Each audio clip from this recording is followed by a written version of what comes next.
अस्सलाम वालेकुम दोस्तों, ज़हान किचन में खुश आमदीद। आज हम बनाएंगे होममेड पकौड़ियाँ, जिसके लिए हमें चाहिए होगा बेसन और इसमें जाएगा नमक, हल्दी और थोड़ी सी ज्वाइन। आप चाहें तो ज़ीरा भी यूज़ कर सकते हैं, पर मैंने ज्वाइन इस्तेमाल किया। इसका बहुत ही ज़बरदस्त सा एक फ्लेवर आता है।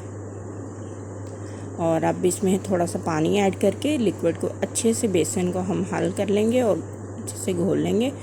इसमें कोई भी लम्स ना बचे, बिल्कुल स्मूथ सा एक लिक्विड तैयार हो, जो कि हमारी पकौड़ियाँ और ये भलियाँ ये बहुत ज़बरदस्त सी बनेंगी।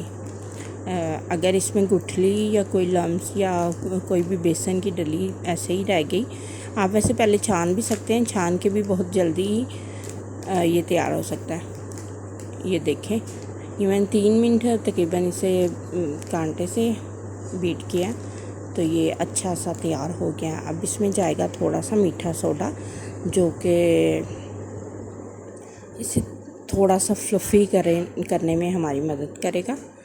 अब इसमें स्टे दे देती हूँ 15 मिनट के लिए, फिर हम इसे फ्राई करेंगे। 15 मिनट के बाद मिलते हैं।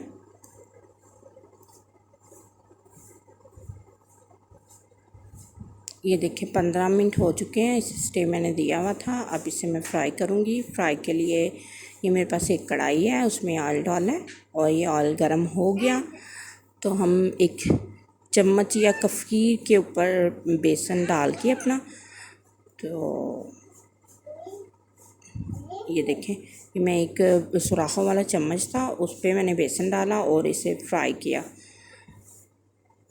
कलर आने तक। आप इसे फ्राई कर सकते हैं। और ये देखें, ये बहुत ही ज़बरदस्त सी हमारी झटपट सी पकौड़ियाँ तैयार हो गई हैं। हमारे पूरे रमज़ान ये हमें काम आ सकती हैं। तकरीबन 1 महीना तो ये ख़राब नहीं होती। आप किसी एयर टाइट जार में या एयर टाइट रैपर में डाल के इसे रख सकते हैं। इसे बिल्कुल ख़राब नहीं होंगी। ये होममेड फटाफट बनने वाली हैं।